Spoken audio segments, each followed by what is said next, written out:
हर खबर पर पैनी नजर, सबसे पहले, सबसे तेज, SLN digital network Rajasthan.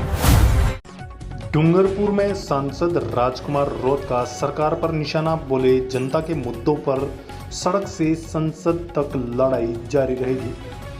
Rajasthan के डूंगरपुर जिला मुख्यालय स्थित सर्किट हाउस में भारत आदिवासी पार्टी के बांसवाड़ा डूंगरपुर सांसद राजकुमार रोत ने रविवार को प्रेस वार्ता कर विभिन्न जनहित एवं समसामयिक मुद्दों पर अपनी बेबाक राय रखी। इस दौरान उन्होंने आदिवासी समाज के अधिकारों, क्षेत्रीय विकास और आम जन की मूलभूत समस्याओं को प्रमुखता से उठाते हुए सरकार से जवाबदेही की मांग की। सांसद राजकुमार रोत ने कहा कि भारत आदिवासी पार्टी हमेशा आमजन, विशेषकर आदिवासी समाज के अधिकारों की लड़ाई लड़ती रही है और आगे भी पूरी मजबूती के साथ लड़ती रहेगी। उन्होंने शिक्षा, स्वास्थ्य, रोजगार, सड़क, पेयजल सहित अन्य बुनियादी सुविधाओं की स्थिति पर चिंता व्यक्त करते हुए सरकार से इन समस्याओं के त्वरित समाधान की मांग की। उन्होंने कहा कि लोकतंत्र में जनता की आवाज़ सर्वोपरि होती है और सरकार का दायित्व है कि वह लोगों की समस्याओं का समयबद्ध समाधान सुनिश्चित करे। उन्होंने स्पष्ट किया कि जनहित से जुड़े मुद्दों पर किसी भी प्रकार की अनदेखी बर्दाश्त नहीं की जाएगी। मीडिया के सवालों का जवाब देते हुए सांसद रोत ने कहा कि भारत आदिवासी पार्टी जनता के हितों से जुड़े हर मुद्दे को मजबूती से उठाएगी। आवश्यकता पड़ने पर पार्टी लोकतांत्रिक तरीके से आंदोलन करने पर भी पीछे नहीं हटेगी। प्रेस वार्ता में पार्टी के पदाधिकारी, कार्यकर्ता एवं बड़ी संख्या में मीडिया प्रतिनिधि उपस्थित रहे। अंत में सांसद ने कहा कि जनता के विश्वास पर खरा उतरना उनकी पहली प्राथमिकता है और क्षेत्र के विकास से जुड़े प्रत्येक मुद्दे को संसद से लेकर सड़क तक मजबूती से उठाया जाएगा। प्रिंट मीडिया, इलेक्ट्रॉनिक मीडिया, सारे साथियों को मेरी ओर से जोहार। साथ ही हमारे पार्टी के राष्ट्रीय सदस्य, जिलाध्यक्ष जी, हमारे हसपुर विधायक जी, राष्ट्रीय सदस्य भाई उपट जी, तमाम पदाधिकारीगण, भारत आदिवासी पार्टी की तरफ से आज डूंगरपुर जिला मुख्यालय पे प्रेस वार्ता का आयोजन किया गया है। इस प्रेस वार्ता में विभिन्न मुद्दों पे आज भारत आदिवासी पार्टी की तरफ से, हमारी तरफ से प्रेस कॉन्फ्रेंस का आयोजन रखा गया है। इसमें सबसे ज्वलंत और पूरे देश लेवल पे अभी कहे कि चर्चित विषय जो नीट पेपर लीक को लेके था, देश के शिक्षा मंत्री धर्मेंद्र प्रधान और भारत के प्रधानमंत्री जी मोदी जी पे जिस तरह से एजुकेशन व्यवस्था को कहे कि एक तरह का भंडार करने का इन पे आरोप लगा था। नीट पेपर लीक देश का सबसे बड़ा पेपर होता है जिसमें 22 से 25 लाख के आसपास युवा हर बार हिस्सा लेते हैं। और नीट पेपर लीक हुआ, कई बच्चों ने आत्महत्या कर ली जो नीट की तैयारी कर रहे थे। अच्छा पेपर गया था, उनके कई अभिभावकों ने आत्महत्या कर ली। कई जिला मुख्यालय पे, कई इलाकों में आंदोलन हुआ छोटा मोटा, लेकिन सरकार की जू नहीं रहेगी। हमारे देश की लोकतांत्रिक व्यवस्था में इस बार कहा जाए कि एक खूबसूरत पल सामने आया। लोकतंत्र की ताकत के रूप में जो युवाओं ने, और आजाद भारत में पहली बार युवाओं ने एक बड़ा आंदोलन किया और जो सरकार कहती थी कि सरकार में इस्तीफे नहीं होते हैं, वो सरकार झुकी। और जो सरकार अपने आप को तानाशाही समझती थी, उस सरकार को देश के युवाओं ने एहसास कराया कि ये राजशाही नहीं, ये लोकतंत्र है। इस बार देश के युवाओं ने स्वीकार कराया। मैं उन सारे युवा जिन्होंने दिल्ली जंतर मंतर से लगा के पूरे देश में और विशेषकर हमारे प्रदेश विद्यार्थी मोर्चा डूंगरपुर बांसवाड़ा में जो मोर्चा संभाला, इन सारे युवा साथियों को, तमाम संगठनों को धन्यवाद देना चाहूंगा जिन्होंने लोकतंत्र की ताकत का सरकार को एहसास कराया। धर्मेंद्र प्रधान जी का इस्तीफा तो हो गया, लेकिन एक बड़ा सवाल है और यह सवाल पूरा देश का युवा कर रहा है कि क्या इस्तीफे मात्र से हमारे देश की एजुकेशन व्यवस्था सुधरेगी? क्या इस्तीफा मात्र से जो पेपर लीक की घटना है वो हमेशा के लिए रुकेगी? इसका उत्तर सरकार के पास नहीं है।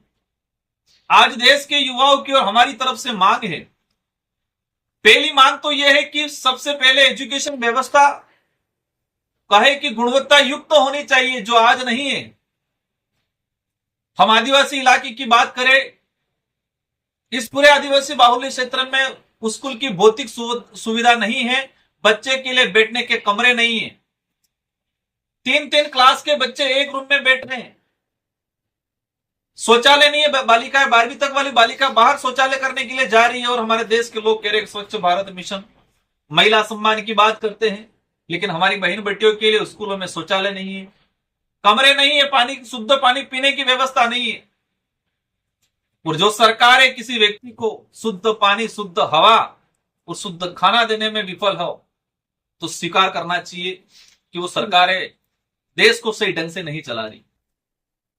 तो नीट पेपर लीक में धर्मेंद्र प्रधान जी का जो इस्तीफा रहा है, भारत आदिवासी पार्टी का इसमें आधिकारिक बयान है सबकी तरफ से कि इस्तीफा तो हो गया, लेकिन प्रधानमंत्री जी की जिम्मेदारी है उनके कार्यकाल में एजुकेशन व्यवस्था को सुधारे और विशेषकर आदिवासी बाहुल्य क्षेत्र में जो भौतिक सुविधा खत्म हो चुकी है उसको सुधारे।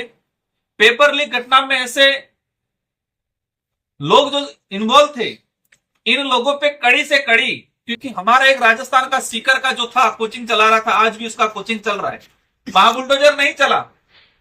महाराष्ट्र में जो व्यक्ति पकड़ में आया तो संघ से रिलेटेड था, धर्मेंद्र प्रधान जी का काफी नजदीक था, उस पर कोई कार्रवाई अभी तक सिर्फ गिरफ्तार होकर इसको, लेकिन उसकी जो प्रॉपर्टी, अनलीगल प्रॉपर्टी, उस पर कोई कार्रवाई नहीं हुई है।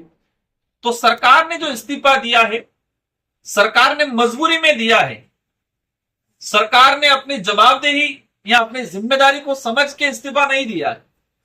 ये युवाओं के दबाव में, देश की आवाम के दबाव में उन्होंने इस्तीफा दिया है, सरकार ने मर्जी से नहीं दिया है। आगे आज हमारे तमाम पदाधिकारियों ने मेरा स्वागत किया, इन सबकी मेहरबानी, बांसवाड़ा डूंगरपुर की आम जनता की मेहरबानी से मुझे सांसद बनने का अवसर मिला। और सांसद बनने के बाद मुझे बांसवाड़ा डूंगरपुर के साथ ही पूरे देश के आदिवासी दलित पिछड़ों की आवाज बनने के लिए विश्व पटल पे संयुक्त राष्ट्र संघ जेनेवा में मुझे प्रतिनिधित्व करने का अवसर मिला। मैं जेनेवा पहुंचा, मुझे खुशी भी हुई कि मुझे देश लेवल के आदिवासी दलित पिछड़ों की आवाज बनने का, देश का प्रतिनिधित्व करने का अवसर मिला। लेकिन वहां जाने के बाद एक पीड़ा हुई, वो पीड़ा काफी गंभीर थी। वो पीड़ा ये थी कि जो राष्ट्रीय पार्टियां कांग्रेस और बीजेपी आदिवासी समाज की बात करती है, अधिकारों के लिए बात कर लेती है, अपने भाषणों में आके आदिवासी दिवस मनाने के लिए आ जाते हैं, बिरसा मुंडा दिवस मनाते हैं, मानगढ़ पे आके कह देते हैं, भले कांग्रेस के लीडर हो, बीजेपी के हो, कि आदिवासी यहाँ का मूल निवासी है। लेकिन विश्व पटल पे भारत सरकार ने हमेशा ये कहा है कि भारत में कोई आदिवासी नहीं रहता है। इस देश के आदिवासियों के साथ सबसे बड़ा कुठाराघात करने का काम किया है, इसमें दोनों सरकार जिम्मेदार है, क्योंकि 1982 से लगा के आज तक का जो स्टेटमेंट रहा है भारत सरकार की तरफ से, ये वही रहा है कि भारत में किसी प्रकार कोई विशेष आदिवासी समुदाय नहीं रहता है। ये एक बड़ा गंभीर विषय है और हमने इस बात का खंडन किया है पुरजोर तरीके से संयुक्त राष्ट्र संघ में। हमने कहा है कि भारत में 14 से 15 करोड़ के आसपास आदिवासी समुदाय रह रहा है और इनकी आज दयनीय स्थिति है, शिक्षा की दृष्टि से, आर्थिक दृष्टि से, शारीरिक दृष्टि से, हर दृष्टि से पिछड़ा हुआ है, सबसे ज्यादा विस्थापित आदिवासी समुदाय हो रहा है। तो ये जो संयुक्त राष्ट्र संघ का हमारा जो सफर रहा, और आज से ही हम ये अभियान चलाएंगे राष्ट्रीय पार्टियों के खिलाफ कि जो पार्टी यहां पर आदिवासी की बात करती है, आदिवासी मोर्चा बना रखा है उन्होंने राष्ट्रीय पार्टियों ने, लेकिन विश्व पटल पे जाके कहती है कि भारत में कोई आदिवासी समुदाय नहीं रहता है। तो इन राष्ट्रीय पार्टियों के खिलाफ भारत आदिवासी पार्टी और तमाम सामाजिक संगठनों के द्वारा पूरे देश के आदिवासी इलाकों में इसका जन जागरण किया जाएगा और उनके खिलाफ पुरजोर तरीके से अभियान चलाया जाएगा। इनके यहाँ तो स्वीकार करें उन्होंने क्या कहा, जनता को बताए, या फिर उनकी गलती स्वीकार करें। साथ ही जंतर मंतर पे आंदोलन हुआ, अनशन हुआ, हम सब ने समर्थन किया, आप सब ने, सारे देश के युवाओं ने किया। और पहली बार ये धर्म से उठ के, जाति से उठ के पहला आंदोलन हुआ यहां पर किसी प्रकार का धर्म जाति का फैक्टर नहीं हुआ। प्रत्येक वर्ग प्रत्येक धर्म के लोग, और राजनीतिक फैक्टर भी नहीं रहा। यहां पर प्रत्येक राजनीतिक दलों के लोगों ने भी, अधिकतर लोगों ने, बीजेपी से अलावा अधिकतर दलों ने समर्थन दिया। विपक्ष की काफी बड़ी भूमिका रही है। लेकिन इसी देश में एक दूसरा अनशन चल रहा था जो हम सबके लिए अनभिज्ञ है। वो अनशन ऐसा था, एक विचित्र प्रकार का अनशन था। बहती नदी में लकड़ियां डाल के बहती नदी में 25 दिन तक अनशन चला, और वो केन बेतवा, छतरपुर, मध्य प्रदेश में। केन बेतवा एक परियोजना है। उस परियोजना से 10 से 15 हजार आदिवासी परिवार विस्थापित हो रहे। इन आदिवासी परिवारों ने जंतर मंतर पर आंदोलन चल रहा था, इसको विरोध किया, ज्ञापन रैली निकाली, और पुलिस प्रशासन ने लाठीचार्ज किया। शांतिपूर्वक चल रहे थे वो। ये स्वाभाविक है कि सारे साथियों ने अंदर ज्ञापन देने के लिए जाने के लिए बात की थी। ना वो लठ लेके गए थे, ना पत्थर लेके गए थे। लेकिन बांसवाड़ा पुलिस प्रशासन ने जंतर मंतर पे चल रहे आंदोलन युवाओं के समर्थन में भारत आदिवासी पार्टी की तरफ से और अन्य पार्टी के लोगों ने ज्ञापन दिया। उसमें उन्होंने लाठीचार्ज किया, उसमें हम कड़ी निंदा करते हैं।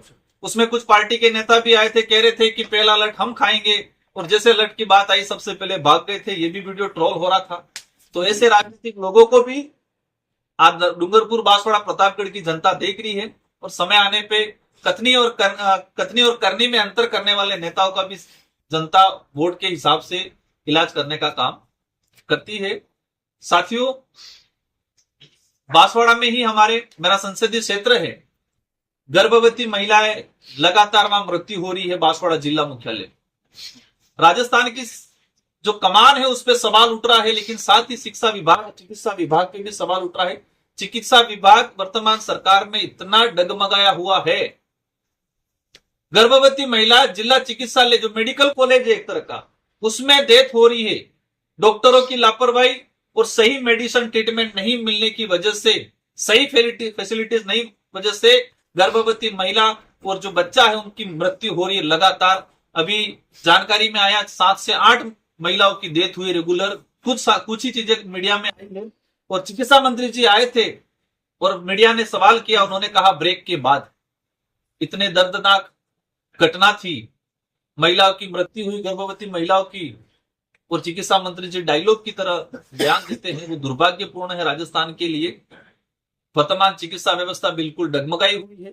वर्तमान सरकार पूर्ण रूप से फेल हो चुकी है। इनके पास एक ही कार्ड है, धर्म का कार्ड है, लेकिन इस बार युवाओं ने उस कार्ड को नहीं चलने दिया है। ये एक पहला परिवर्तन की सीढ़ी है। तो आने वाले समय में भी इस इलाके में भी ये चीजें होगी, और अवश्य सरकार के खिलाफ बड़ा मोर्चा खोला जाएगा। पंचायती राज चुनाव आ रहे हैं, और इस पंचायती राज चुनाव के लिए ही ये मैंने बताया डिलिस्टिंग ईसीसी का एजेंडा चलाना चाह रहे हैं, क्योंकि विकास का मुद्दा इनके पास है नहीं। भ्रष्टाचार की बात लेके चले थे, ये जीरो टॉलरेंस की बात लेके चले थे, लेकिन हम देख रहे हैं कि भ्रष्टाचार विभागों में इतना बढ़ गया है कि जिसकी कोई सीमा नहीं है। और राजस्थान की सरकार ने भी हस्तांतरण खोले, उसमें डूंगरपुर, बांसवाड़ा सहित पूरे उदयपुर संभाग के साथ बड़ा अन्याय किया। पूरे के पूरे विभाग खाली कर दिए गए। विद्युत विभाग में हमारा डूंगरपुर जिले में आईएन एक्शन को बाहर फेंक दिया गया है, जयन को बाहर फेंक दिया गया है। आज जोत्री की बात करें, आईएन नहीं है, जयन नहीं है, आज लाइट बंद पड़ी हुई है, एक अधिकारी वहां पर नहीं है। या तो भाजपा के लोग, स्थानीय यहाँ के जो नेता हैं, यहाँ के अधिकारियों को आप हटा रहे हो तो आप दूसरे लाओ, या तो फिर आप खुद बन जाओ आईएन जयन। कौन सेवा करेगा ग्रामीण इलाके में? कौन विद्युत सप्लाई करेगा? महिला बाल विकास परियोजना में सारे परियोजना अधिकारी बाहर फेंक दिए गए। कैसे बच्चों का पोषण पहुंचेगा? कैसे मॉनिटरिंग होगी? पीएचडी विभाग में जयन की पोस्ट 70% खाली पड़ी, बाहर फेंक दिया गया। पंचायती राज में बीडीओ को, सबको, आईएनओ को बाहर फेंक दिया गया। तो सरकार की योजनाओं का इंप्लीमेंटेशन कौन करेगा? यहां पर अधिकतर आदिवासी अधिकारी कर्मचारियों को बाहर फेंकने का काम किया है। साथ ही अन्य ओबीसी जनरल, मतलब जो भी व्यक्ति किसी भी वर्ग का है, सही सेवा दे रहा है, गरीब की बात सुन रहा है, तो उनको यह आदमी बाप का लगता है। वर्तमान बीजेपी के पदाधिकारी, किसी भी व्यक्ति ने गरीबों का भला करने का, किसी भी अधिकारी ने व्यवस्थित सुविधा देने का काम किया, किसी भी अधिकारी ने गरीबों का भला किया, उनकी सुनवाई की, वो अधिकारी उनको बाप का लगता है, बाप पार्टी का, और उनको बाहर फेंकने का काम करते हैं। तो मैं कई अधिकारी कर्मचारियों को भी कहना चाह रहा हूं कि आपको जिस गुनाह के नाम पे सजा मिली है वो गुनाह आपने किया नहीं है, तो आपको सजा मिली है तो करना चाहिए आपको खुल के काम। जिस गुनाह के लिए आपको सजा मिली है, हमारे संपर्क में ही नहीं, हम जानते ही नहीं, बाद में पता चलता है कि मैं अच्छी सेवा दे रहा था, मुझे बाप का ठप्पा लगा दिया गया। शिक्षा की बात करते हैं, हमारे यहाँ के कर्मचारी, प्रिंसिपल, व्याख्याता, सेकंड ग्रेड फेंक दिया बाहर। आप लाओ दूसरे, नई भर्ती नहीं निकाल रहे, युवाओं को रोजगार नहीं दे रहे हो, तो जो कर्मचारी पहले से है उनको बाहर फेंकने का काम कर रही है वर्तमान सरकार। और डूंगरपुर, बांसवाड़ा, प्रतापगढ़, यहाँ के लोकल जो भाजपा के लीडर हैं, जिस नकारात्मक सोच के साथ वो काम कर रहे हैं, वो जीवन में कभी सफल नहीं हो सकते हैं। जिस नकारात्मक सोच, सकारात्मक सोच के साथ काम करने की आपके पास सत्ता है, आपकी पार्टी के राज है, दोनों डबल इंजन की सरकार है, उसका सदुपयोग करो। आप अधिकारी को और लाओ, सारे फिलअप करो, अधिकतर टीचर लाओ, लेकिन नहीं, उनको लगता है ऐसा करने से हम सफल होंगे पंचायती राज में। वो सफल नहीं होंगे, इनकी जमानतें जब्त तो होने वाली है पंचायती राज। धन्यवाद, आभार, जोहार। कि आदिवासियों की पूजा पद्धति, आदिवासियों की संस्कृति ईसाई धर्म से भी मेल नहीं खाती है, हिंदू धर्म से भी मेल नहीं खाती है, मुस्लिम धर्म से भी मेल नहीं खाती है। हम बाज आ रहा है, स्वाभाविक है, उसका भी हम विरोध कर रहे हैं, क्योंकि बाज आएगा तो ट्राइबल कल्चर, ट्राइबल परंपरा, ट्राइबलों का जो सारा सिस्टम है वो खत्म हो जाएगा, उसकी आइडेंटिटी खत्म हो जाएगी। क्योंकि आदिवासियों की आइडेंटिटी उसका कल्चर है, उसकी बोली भाषा है, उसका ट्रेडिशनल लॉ है, उसकी आइडेंटिटी वो है। पर हम कह रहे हैं कि अगर डिलिस्टिंग की बात आती है तो सबके लिए होना चाहिए। जो आदिवासी मुस्लिम में गया है उसके भी होना चाहिए, जो आदिवासी हिंदू धर्म में चला गया उसका भी होना चाहिए, जो आदिवासी ईसाई में गया है वहां पर भी होना चाहिए, सबके लिए होना चाहिए। एक ही कानून पास कर देना चाहिए डिलिस्टिंग में कि जो आदिवासी अपना ट्रेडिशनल लॉ, और संविधान खुद कहता है कि आदिवासी हिंदू विवाह अधिनियम 1955 लागू नहीं हुआ है, उसमें क्लोज में लिखा हुआ है कि आदिवासी हिंदू नहीं है, इसलिए हिंदू विवाह अधिनियम आदिवासी पे लागू नहीं होता है। जैसे कि कहे कि हम लोग संपत्ति का उत्तराधिकार कानून जो बना हुआ है 1956-57 में, उसमें भी स्पष्ट लिखा हुआ है, उसमें भी ट्राइबल पे लागू नहीं किया गया। तो सरकार को, क्योंकि हम कह रहे हैं आस्था अलग चीज है, इसको जो जहां मानना जाएगा, लेकिन अपने कल्चर को नहीं भूले। आज हम देखते हैं धर्म का कोई बड़ा इशू नहीं है। ग्रामीण इलाके में देखते हैं, सुबह उठ के किसी को बीमार हुआ है तो जाएगा, उसकी आस्था है तो मंदिर में जा रहा है, उसको लगेगा 2 दिन बाद चर्च में जा रहा है, 4 दिन बाद गलियाकुट हमारा दरगाह वहां जा रहा है। हम गलियाकुट दरगाह में देखते हैं, वहां सभी धर्म के, सभी जात कर्म, सभी वर्ग के लोग जाते हैं। तो यह आस्था का विषय है। लेकिन जिस तरह से बीजेपी धर्म का कार्ड खेल के आपस में लड़ाने का काम कर रही है, वो दुर्भाग्यपूर्ण है। आदिवासी समुदाय के लिए नहीं, पूरे देश के लिए दुर्भाग्यपूर्ण। सर, जिस गुजरात सरकार ने, हमारे देश के गृह मंत्री जी, उनको तड़ीपार किया था। उस समय की हाईकोर्ट ने स्टेटमेंट दिया था, सुप्रीम कोर्ट ने, कि ये प्रधानमंत्री जी मोदी जी और गृह मंत्री अमित शाह जी जो आज वर्तमान में है, उनके लिए कहा था कि देश के लिए खतरे हैं। आज पूरा देश चला रहे हैं।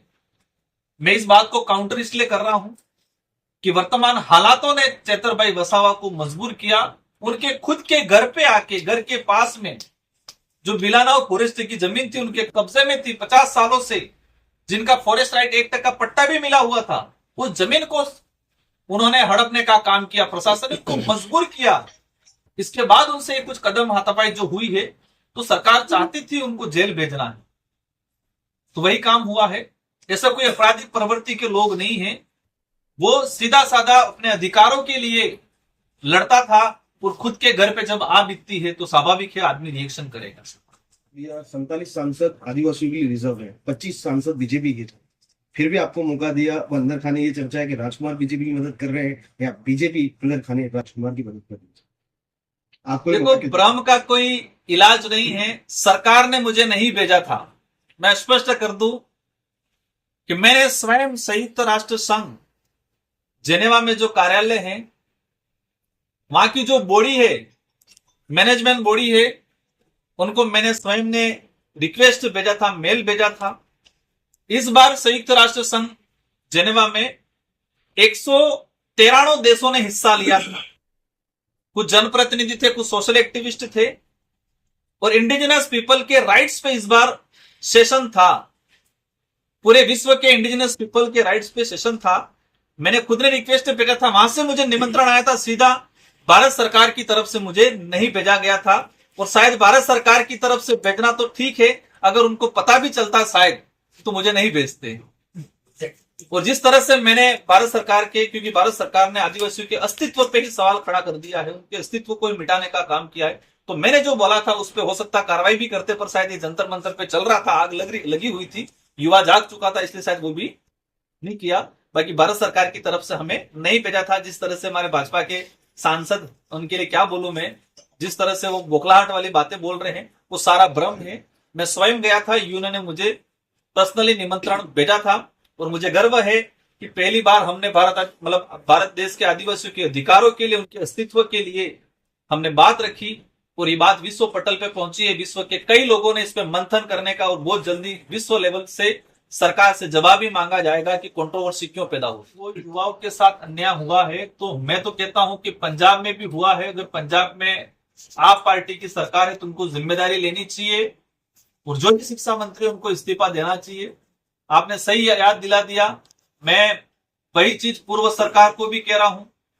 पूर्व सरकार में भी यहाँ कांग्रेस के समय में भी पेपर लीक हुए थे।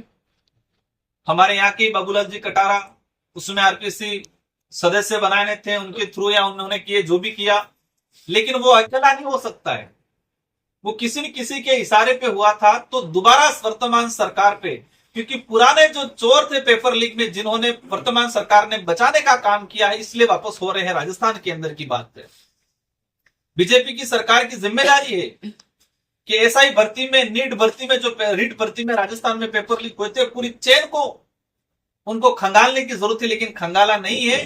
कुछ को तो बीजेपी में मिला दिया, कुछ वापस भी आ गए और सारा वो कहते हैं कि वो उस मशीन में जाके फ्रीज फ्राई होके, वॉशिंग मशीन में जाके फ्राई होके रिटर्न, इस तरह का बीजेपी ने चलाया है। तो मैंने पुरजोर तरीके से कहा है, आज भी कह रहा हूं, अगर सच में भजनलाल जी की सरकार पेपर लीक के खिलाफ मोर्चा खोलना चाहती है तो पूर्व सरकार में जो जो सम्मिलित थे, पूर्व शिक्षा मंत्री डोटासरा जी खुद कह रहे हैं कार्रवाई करो, मैं हूं तो मुझे डालो अंदर, क्यों नहीं कर रहे हैं वो। ये सारा मिला जुला खेल है, सभी मिलके युवाओं को ठगने का काम करते हैं। और विशेषकर हमारे राजस्थान के, इनके लिए कोई शब्द नहीं है, दिलावर जी हमारे शिक्षा मंत्री, दुर्भाग्य है कि किस तरह से उन्होंने, इनके बयान आते हैं। इनका बयान चल रहा था कुछ टीवी डिबेट में कि केंद्र के शिक्षा मंत्री दे देंगे तो मैं भी इस्तीफा दे दूंगा। तो मैं आपके माध्यम से राजस्थान के शिक्षा मंत्री मदन दिलावर जी को पूछना चाह रहा हूं कि आपने कहा था वो दे देंगे तो हम भी दे देंगे, तो आप कब दे रहे हो? और उनसे ज्यादा आपके इस्तीफे की जरूरत है राजस्थान के युवाओं को, राजस्थान के शिक्षक को, क्योंकि आपने राजस्थान की शिक्षा व्यवस्था को बंडा डाल करने का काम किया है वर्तमान शिक्षा मंत्री मदन दिलावर।